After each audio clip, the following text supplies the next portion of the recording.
Bom dia para quem é do dia, boa tarde para quem é da tarde, boa noite para quem é da noite. Eu sou o Fábio Naza, apresentador da série Apometria Porque Sim, Apometria Porque Não e da série Apometria Estudo de Casos.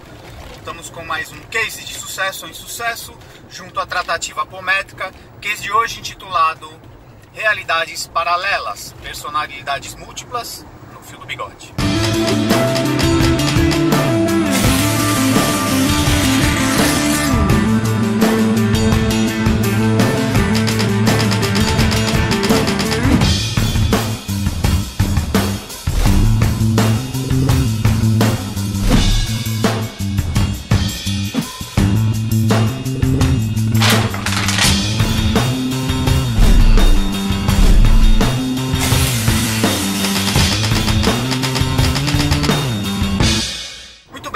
Mais um case de sucesso ou insucesso junto à tratativa apométrica, case de hoje intitulado Personalidades Múltiplas, Realidades Paralelas no Fio do Bigode, ou Realidades Paralelas, Personalidades Múltiplas no Fio do Bigode.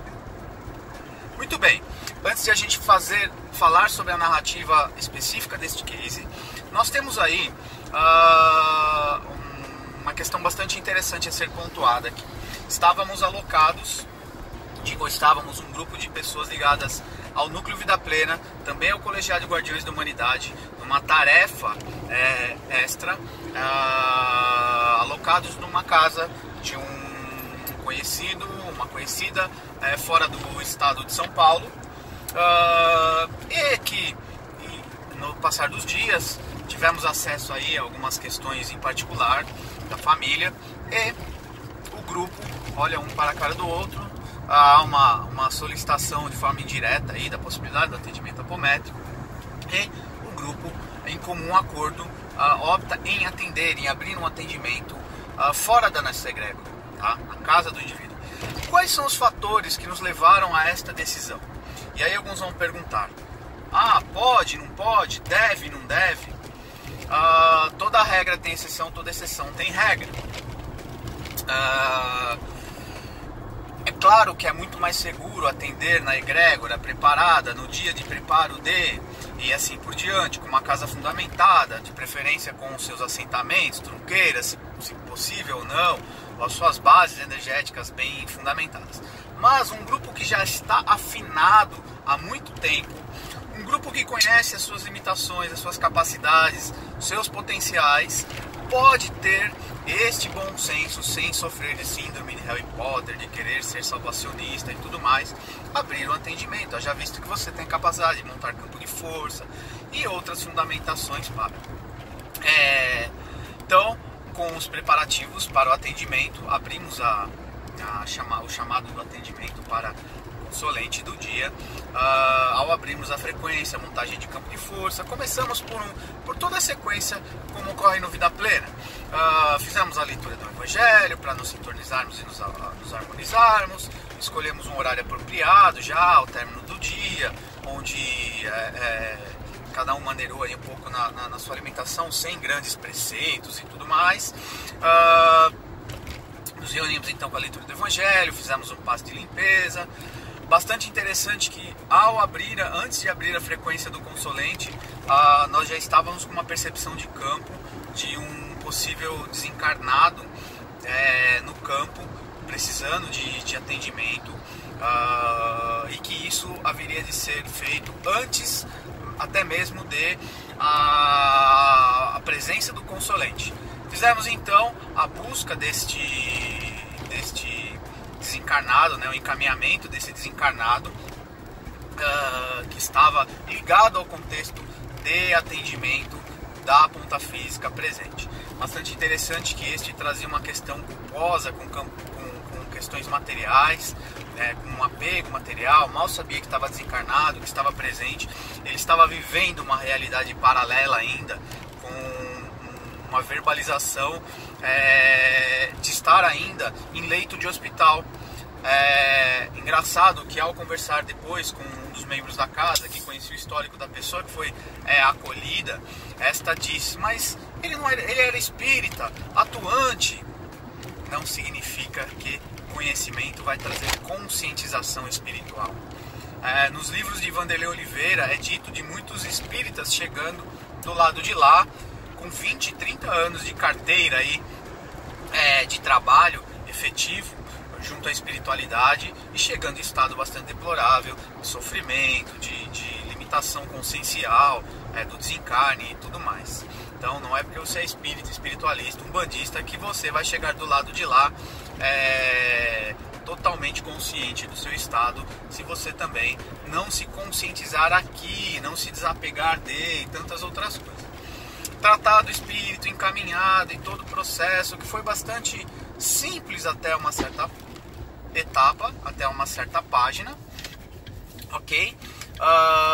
Temos então, chamamos o consolente para tratamento, abrimos a frequência do consolente para fazer o seu respectivo atendimento. Bastante interessante que percebemos então uma personalidade saltada, presa no espaço-tempo. Víamos um cenário aí de um cabaré, a personalidade ligada com na mão esquerda um copo de um alcoólico, um uísque, algo do gênero, fumando sua cigarrilha, bastante altiva, arrogante na sua postura, e um dos médiuns narra no contexto o rastreamento de alguns papéis. Ao narrar a percepção desses papéis que estava nesta realidade paralela, nessa dimensão paralela, nesse umbral formado pelo indivíduo, haja vista que cada indivíduo tem o seu umbral, a sua realidade paralela, eis que então nós temos a comunicação, trouxemos essa personalidade, acoplamos um médium para a comunicação, e eis que esse enxergava a sua realidade presa nesse espaço-tempo, altiva, poderosa, cheia de poder, né, material, financeiro, de pataco, né? Bastante interessante que os médiuns tinham narrado no seu campo mental algo que estava sendo escondido, e entendemos que esse algo escondido era algo ligado à questão material. O indivíduo se apossou de bens, de posses, e deixou os irmãos à míngua, e exerceu aí o poder temporal na época, dando um Pelé nos seus familiares, e preso nesse contexto de poder da temporalidade. Feito aí as respectivas técnicas para mostrar a realidade ao indivíduo, a qual essa realidade havia se passado, que estávamos em 2019, 2018, na época, né? Estou falando de 2019 porque esse case está sendo narrado em 2019, mas esse atendimento aconteceu em 2018. A personalidade começa a tomar consciência do que estava acontecendo. Bastante interessante que a ponta física estava sendo tratada em outras questões em paralelo, e havia uma questão desta encarnação presente, onde a ponta física havia recebido uma herança da família, de bom grado, do pai, e este havia então aberto mão de todos os seus bens herdados, entregue aos irmãos, pois não queria tomar contato com este dinheiro, com esses bens materiais.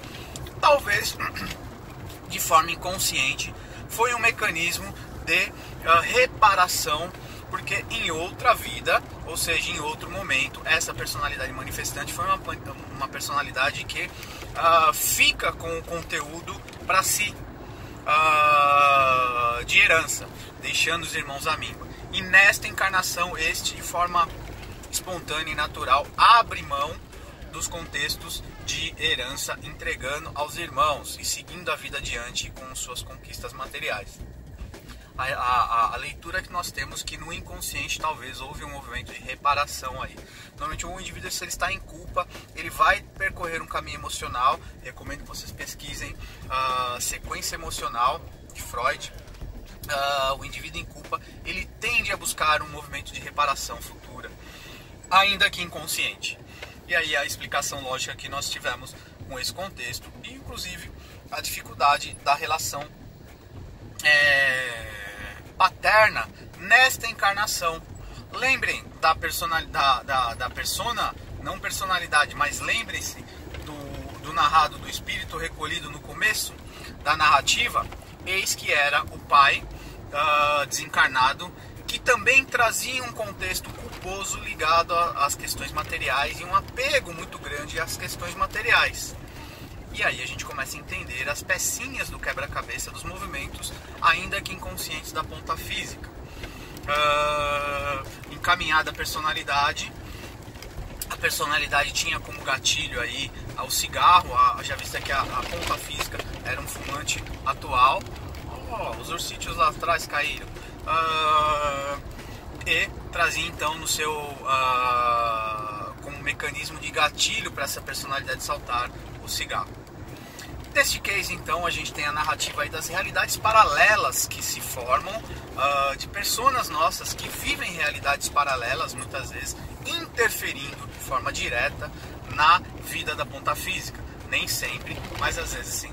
E quando essa realidade paralela ela é dissolvida, ela é desfeita, essa persona ela tende a se integrar ao indivíduo, tendendo a sua unicidade, dando reforço energético, trazendo conteúdos positivos também, a qual o indivíduo tenha adquirido em outras vivências. Eu já visto que o indivíduo não é ruindade na sua totalidade, fazendo com que a ponta física também adquira mais skills. Esta é uma das vantagens da ferramenta apométrica, quando em processo terapêutico psicanalítico, talvez esse processo de conscientização de algumas reparações, ainda que não de questões passadas, né, mas do porquê não lidar com dinheiro, porquê não aceitar os bens materiais herdados e coisa e tal, talvez isso em tratativa com uma ferramenta psicanalítica levaria aí 2, 3 anos, 1 ano e meio, e um atendimento apométrico muitas vezes. Quando há merecimento também, há todo um enredo favorável pode ser desatado com um único atendimento. Nós não sabemos aqui o que isso vai repercutir na vida daqui para frente do indivíduo, mas o fato de dissolvermos essa realidade paralela, o fato de acolhermos ao contexto paterno que estava desencarnado já de longa data, sem saber até que estava desencarnado e tudo mais, já foi um grande avanço aí desse processo apométrico. Ok? Acessem o site, meu site www.fabionasa.com.br. Outros cases de sucesso em sucesso junto à tratativa apométrica, e até a próxima. Beijos, beijos, beijos.